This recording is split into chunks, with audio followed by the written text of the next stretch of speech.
Welcome to the Rethink Leadership Podcast with me, Jeremy Blain, CEO of Performance Works International. This podcast is grounded in business, digital, workforce, and leadership transformation for our times. My aim is to initiate conversations with experts, leaders, professionals who've got a story to tell and who we can all learn from. Please subscribe to my YouTube channel or simply go to performanceworks.global to access all the episodes to date. I'm sure you'll find something of interest.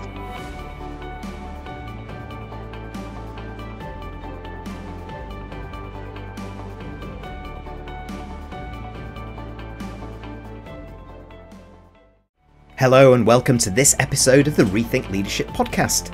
My guest today, Veronica Matthews, is a certified life and leadership coach, human resources consultant, corporate trainer, speaker and author. She's a native of Prince George's County, Maryland, and a proud bison of Howard University. She founded VLM Coaching and now provides leadership coaching, executive coaching and corporate training for organisations that are committed to excellent leadership and investing in their employees for modern times. Veronica empowers leaders to find and operate in their leadership genius to achieve the professional and personal results they desire. Our conversation picks up on a couple of important leadership challenges for today: how to engage a more dispersed workforce, be it in a hybrid or distributed work model, and how to do it potentially across 5 generations now working side by side in some of our workplaces. Let's hear more. So hello and welcome to this episode. And Veronica, thanks very much for joining me. Please introduce yourself, your business, and tell us something that nobody really knows about you. Oh, okay. Well, I am Veronica Matthews, founder and chief leadership coach of VLM Coaching and Consulting, where I, in the United States and globally, help organizations create strong leaders that lead for themselves and their teams and their organization in order for everyone to be successful. I am based out of Washington, D.C., a suburb of Washington, D.C. in the United States. And something that no one knows about me is love is in the air for me right now. So I'm just beginning a new relationship. So only one other person knows about that at this particular time. So it's new and exciting. So it's great. Well, congratulations. So only one person knew about this before you just said that. Now, Exactly. potentially Now thousands everybody. do, Veronica. I hope you're happy with that. I am. It's okay. It's not a secret anymore. Great. Well, good luck with that. Congratulations. And Thank you. we got in touch because I saw that you do a lot of work in terms of modern leadership development, and particularly as we've moved into the new normal, be that hybrid working or distributed working. So let's start there from a leadership perspective. So from your point of view, Veronica, what do leaders need to know to be successful leading teams in this hybrid environment? Yeah. Well, there's a lot, but I'll keep it simple in that the one of the primary things that leaders need to know is how to engage authentically. Engagement is really the glue that's going to keep the employees connected to the organization, connected to the mission, vision, and values of the organization, and connected to each other. And connected individuals create high performing teams.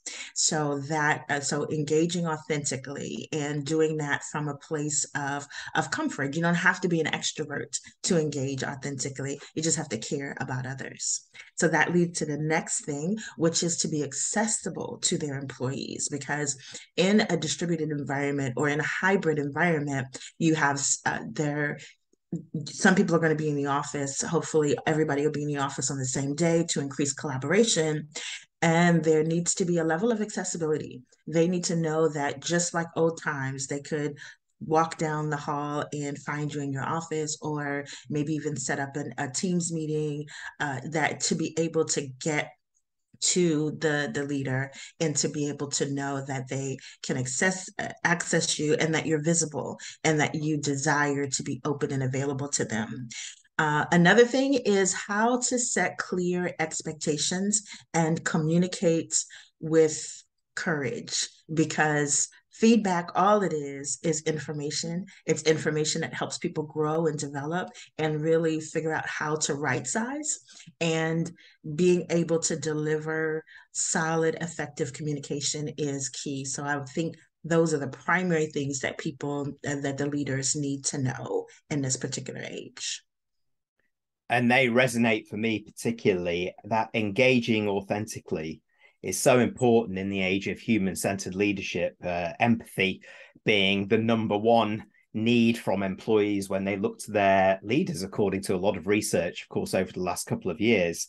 And that caring, that authentic and genuine caring helps that engagement, of course, and it helps the leader to just step forward into that visible space so that they're present and Mm-hmm. accessible. I really get that. But of course, Veronica, as we know, that knowing is not necessarily doing.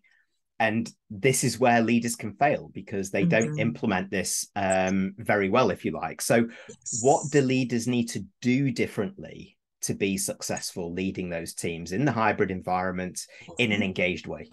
Yes. I would think it starts with listening. Even though leaders, we have a tendency to grow and develop and constantly reading, we still don't know everything. And listening is very key for ensuring that all voices are heard, to ensure that everyone is included, and to be ensure that everyone's included in the conversation and the decision making as well. And so that listening being the top priority that leaders need to do in this particular age. Also, continue to remain inclusive, flexible, and fair, because individuals we're working with, they're not the same. They're going to be have different needs. So to be open and to be flexible and fair with what they have going on, and in allowing them the opportunity, which is another point, is to focus on the outcome and not the process, right? So allow the team members to be able to figure out the process on their own, and then that leads into being open and fair. So if you're open, you're listening, you're constantly connected and tuned into your team, then you're enabling them to be able to figure out the how on their own, as long as the outcomes are what is needed for the organization and for the team. Yeah, And one very. last, yeah, Oh, oh, sorry, sorry. go ahead. I was going to say, yeah, very empowering approach, actually. But you have one more point, Yes. Veronica. Yes. And it's a major point, is to acknowledge and reward and develop employees, because you mentioned that one of the primary things that people need is empathy, and they also want to be developed. They want to be acknowledged for doing a great job. They want to be rewarded, and that reward is not always monetary. It could be something where they get an opportunity to create to take on a stretch project. So acknowledge, reward, and continue to develop employees. Yeah, I really that resonates with me because we need sort of almost like a different recognition model, particularly if we're going to be more empowering of our employees. You know, how do you catch them doing it right from a behavioral point of view, not just from the Yes. numbers perspective, right? So Right. Yeah. that's there, but you're right. I mean, it starts with active listening, being flexible and fair, and you're also right when you say, you know, one size doesn't fit all, and we're in an era where potentially in some legacy organizations particularly there are five generations now working together alongside each other in some of these workplaces, but also in a hybrid environment. So one size particularly doesn't fit all from that perspective. So how should Mm-hmm. leaders effectively lead across the generations, if you like, uh, in normal circumstances, but more importantly now in the hybrid environment? Absolutely, absolutely, and that one size fits all is pretty key, because even within the generations, they're not a monolith. So there are the characteristics of the generation that is important to know, but I think it's super important for leaders not to get hung up on the stereotypes of the generations. So the Gen Zers, not everyone is entitled and doesn't want to work. And the boomers, not everyone doesn't like computers, right? So really get to know the people. This is where the one-on-one interaction becomes so important in leading the team and getting to know the team members. Really get to know them for who they are. And a great way for the individuals and the team members to know each other is to and use something that I think they use it in the IT world. It's called the employee user manual, where the person answers certain questions about who they are and how they work. And then they share that with their team so that they get to know each other on a different level. And that really helps the engagement. It really helps for the generations to understand each other. Oh, okay. So that's not because you are in a particular generation. It's just because you're not a morning person, right? That you prefer that particular thing. So that really helps for them to get to know each other. And for the leader to really tune into what motivates the employees directly and how they can foster that productivity. Another thing for the leaders to know and do in leading across a hybrid generational environment is to be innovative with the communication and with the channels. And so of course, the newer generation really likes texting, and they prefer that communication. So if there's Slack or if there's Teams, enable that, encourage that, and then also don't leave email behind. And don't be afraid to hop on a one-on-one call or do a team huddle at the beginning of the morning, whatever the case may be, in order to be innovative and creative and using the various communication channels so that everyone is brought into the loop. And then another great thing is to leverage the strength of the team members. So if we know that a person is great at organization, why not enable them an opportunity at the next team meeting to share one of their strategic organization tips that they may recommend the rest of the team to employ that could help? And so when you know what your team members, who they are individually, what their strengths are, what their areas of opportunity and development are, then you're able to leverage that across the team. And that really helps to break down some of the generational silos as well. Wow, such a lot of good stuff there, Veronica. And I've been writing furiously as you've been talking, because there's some great things that come up. And I think the one thing that popped into my head was, let's break the generational bias. Let's not get into those stereotypes, as you said, because if we treat people as individuals, you shouldn't need to, right? Right. Yes. Yes. Because it doesn't really matter, when you were born. It just matters that you are a great asset and value added to the organization. And how do I pull that out of you? How do I tap into that for the betterment of the Hmm. team and the organization? Yeah, so let's stop labeling people then. Yes. From that point of view, yes, you're right. And I also like the point about the enabling technologies, is that, and you mentioned it, the terminology used, leave email behind. I love that. Absolutely. Yes, please. Because we need to be closer to our team. So enabling things like Slack or Chanty or Teams or whatever your platform of choice is a great way of sort of that connection when you're not with them face to face, and it's in the Yes. immediate and in the now. So it can be very now. But what you also said, the onus is not just on the leader themselves, it's on the team, a more empowered team, to involve them, get them to share their stories or lead things. I think some really important things in there. Mm-hmm. And in fact, if I reflect on everything that you've said so far, there's so many good tips about knowledge, the skills of how to do this, but also when we're managing all of these moving parts in the hybrid environment and a lot of different people. So for those tuning in, Mm-hmm. what would you say are the 3 to 4 or so actions that leaders and managers can take now to supercharge progress? Right. So I would say the first thing is to really practice and demonstrate self-care. That is paramount because the employees are taking their cues from the leader. And if the leader is sick and still responding to email, And if they're out of the office on vacation, but they're still tuning into meetings, that is the example that the employees are going to follow. And then that's going to lead to burnout. That's going to lead to really relaxed boundaries. So if the leader themselves practices self-care, boundaries, and then they're liable to really make that possible and palatable to their employees. The second thing I would say is to continue developing themselves. Sharpen the saw.